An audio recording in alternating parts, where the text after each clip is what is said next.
ये NCERT class 7 geography के chapter 3 पर बनाए गए वीडियो का दूसरा पार्ट है। पिछले वीडियो में हमने जाना कि अर्थ के अंदर जो मोल्डन मैग्मा है उसमें मूवमेंट की वजह से अर्थ का जो लिथोस्फेरिक प्लेट्स है, टेक्टोनिक प्लेट्स, इसमें मूवमेंट होता है और ये मूवमेंट दो फोर्सेस की वजह से होता है, इंडोजेनिक फोर्स और एक्सोजेनिक फोर्स। इंडोजेनिक फोर्सेस की वजह से अर्थक्वेक, वोल्केनो, इन सब जैसी घटनाएं होती है, जबकि एक्सोजेनिक फोर्सेस की वजह से इरोजन, डिपोजिशन, वेदरिंग ये सब होता है। तो अर्थक्वेक और वोल्केनो के बारे में हमने जान लिया था पिछले वीडियो में। अब हम जानेंगे एक्सोजेनिक फोर्सेस से होने वाले फेनोमेना के बारे में। अर्थ सरफेस पे रॉक्स और मिनरल्स का टूटना जो है ये वेदरिंग कहलाता है। रॉक्स का टूटना वाटर, एयर, सनलाइट इन सब वजह से हो सकता है। रॉक्स के छोटे छोटे टुकड़े जो कि सैंड, सिल्ट और मड के फॉर्म में होते हैं, उनको वाटर, विंड और आइस के द्वारा एक जगह से दूसरी जगह कैरी करके, ट्रांसपोर्ट करके ले जाया जाता है। इस प्रोसेस को इरोजन कहा जाता है। तो वेदरिंग और इरोजन जो है ये लैंडस्केप को लगातार नष्ट करता है। ये दोनों प्रोसेस एक ही टाइम पर होता है और एक दूसरे को प्रभावित भी करता है। वेदरिंग रॉक को तोड़ता है और इरोजन जो है इस प्रोसेस के द्वारा ये जो ब्रोकन पीसेस होते हैं, टूटे हुए रॉक्स के टुकड़े, कैरी करके एक जगह से दूसरी जगह ले जाया जाता है और ये ट्रांसपोर्टेशन का काम वाटर, विंड और आइस करते हैं। और ये जो इरोडेड मटेरियल है जिसको ट्रांसपोर्ट करके ये एक जगह से दूसरी जगह ले जाते हैं, दूसरी जगह ले जा करके इसको डिपोजिट कर देते हैं। इरोजन और डिपोजिशन का ये जो प्रोसेस है, इसके वजह से अर्थ के सरफेस पे अलग अलग तरह के लैंडफॉर्म्स क्रिएट होते हैं। अब है work of a river. River में रनिंग वाटर लैंडस्केप को इरोड करती है, उसे नष्ट करती है।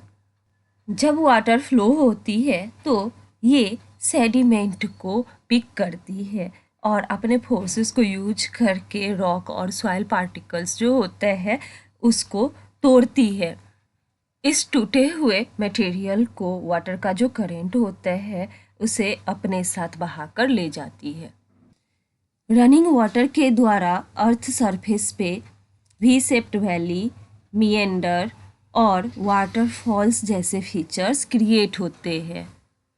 जब नदी का पानी किसी हार्ड रॉक पे या फिर स्टीप वैली साइड यानी कि खड़ी घाटी की ओर स्टीप एंगल यानी कि तीव्र कोण पर गिरती है तो स्टीप एंगल की वजह से ऊंचाई में तेजी से गिरावट आती है और इसलिए पानी तेजी से नीचे गिरता है।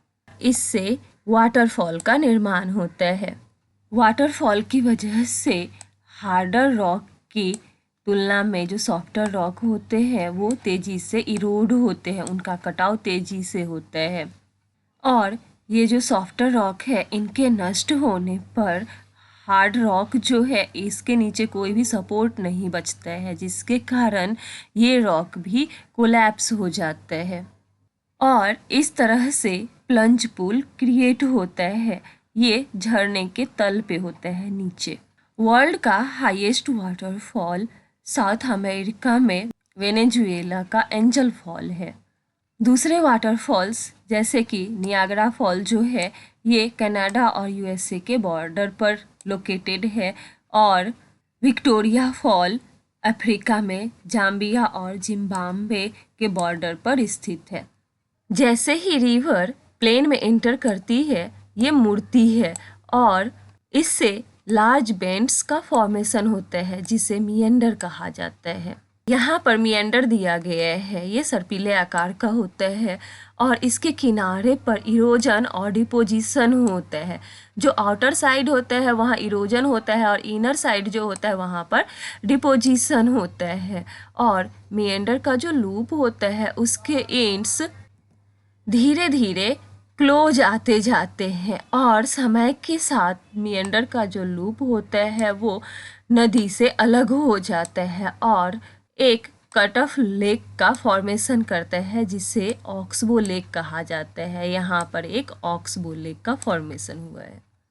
जब नदी में बाढ़ आती है तो इसका जो पानी होता है वो मेन रिवर से उसका लेवल ज़्यादा हो जाता है और इसके वजह से वहाँ का जो नाइबरिंग एरिया होता है आस पड़ोस का एरिया, वहाँ पर फ्लडिंग हो जाता है, बाढ़ के पानी से भर जाता है। और इस फ्लडिंग वाटर के द्वारा जो फाइन सॉइल या फिर दूसरे मटेरियल होते हैं जिसको कि सेडिमेंट कहा जाता है, उसको नदी के किनारे पे डिपॉजिट कर दिया जाता है, जिसके कारण फ्लैट फर्टाइल फ्लड प्लेन का निर्माण होता है। लेविस, जिसे कि तटबंध कहा जाता है, ये रेज्ड बैंक होता है जो कि फ्लड को रोकने में मदद करता है। जैसे जैसे रिवर सी को अप्रोच करती है, मतलब सी के नज़दीक पहुंचती है, वैसे वैसे उसके वाटर का स्पीड घटते जाता है, उसका लोड बढ़ते जाता है और धीरे धीरे वो बहुत सारे चैनल में ब्रेक होने लगती है, टूटने लगती है, जिसको डिस्ट्रीब्यूटरी कहा जाता है। रिवर का स्पीड इतना धीमा हो जाता है कि ये अपने लोड को डिपॉजिट करना स्टार्ट कर देती है और हर एक डिस्ट्रीब्यूटरी का अपना माउथ होता है और हर एक चैनल के माउथ पे जो सेडिमेंट जमा होता है उससे डेल्टा का फॉर्मेशन होता है। इस फिगर में यही दिखाया गया है कि एक मेन रिवर है, ये बहुत सारे चैनल में बट जाती है जिसको डिस्ट्रीब्यूटरी कहा जाता है और इसके माउथ पे डेल्टा का फॉर्मेशन होता है। अब है work of sea waves. Sea wave के द्वारा जो इरोजन और डिपोजिशन होता है, इसके वजह से कोस्टल लैंडफॉर्म्स का निर्माण होता है। सी वेव्स रॉक्स को लगातार स्ट्राइक करता रहता है और इसकी वजह से उसमें क्रैक डेवलप होता है। ये क्रैक समय के साथ धीरे धीरे बड़े होते जाते हैं और चौड़े होते जाते हैं और इससे एक हॉलो लाइक केव्स का फॉर्मेशन होता है रॉक पे, जिसे सी केव्स कहा जाता है। यहाँ पर इस डायग्राम के थ्रू ये दिखाया गया है। ये कैविटी धीरे धीरे बड़ी होती जाती है और इतनी बड़ी हो जाती है कि केव का केवल रूप ही बच जाता है, छत बच जाता है और इस तरह से सी आर्क का फॉर्मेशन होता है। लगातार इरोजन की वजह से धीरे धीरे ये रूप भी हट जाता है और बस एक वॉल बच जाता है, दीवार बच जाता है। ये जो वॉल लाइक फीचर होता है इसको स्टैक कहा जाता है। स्टीप रॉकी कोस्ट जो कि सी वाटर के ऊपर या समुद्र तट पर बनती है, इन खड़ी चट्टानों को सी क्लिफ कहा जाता है। सी वेव्स के द्वारा समुद्र के किनारे सेडिमेंट्स का डिपोजिशन किया जाता है जिससे बीचेज फॉर्म होते हैं। अब जानते हैं आइस के वर्क के बारे में। ग्लेशियर को आइस का रिवर कहा जाता है, यह भी इरोजन का काम करती है। ये सॉइल और स्टोन को इरोड करके उसके नीचे जो सॉलिड रॉक होता है उसको एक्सपोज करती है और इस तरह से वहाँ पर डीप हॉलोज का निर्माण करती है, गहरे गर्त का निर्माण करती है। जैसे जैसे आइस मेल्ट होता है वहाँ पर पानी भर जाता है और सुंदर सुंदर लेक्स का निर्माण होता है माउंटेन्स में। इरोजन के प्रोसेस में ग्लेशियर के द्वारा जो छोटे और बड़े चट्टान होते हैं या फिर सैंड, सिल्ट, ये सब कैरी करके जो ले जाया जाता है ये दूसरे जगह पे डिपॉजिट कर दिया जाता है और इस डिपोजिशन से ग्लेशियल मोरेन्स का फॉर्मेशन होता है। अब जानते हैं विंड किस तरह काम करती है। डिजर्ट एरिया में इरोजन और डिपोजिशन का काम जो है ये विंड ही करती है। डेजर्ट एरिया में हमें मशरूम के शेप का रॉक दिखाई पड़ता है जिसे मशरूम रॉक कहा जाता है।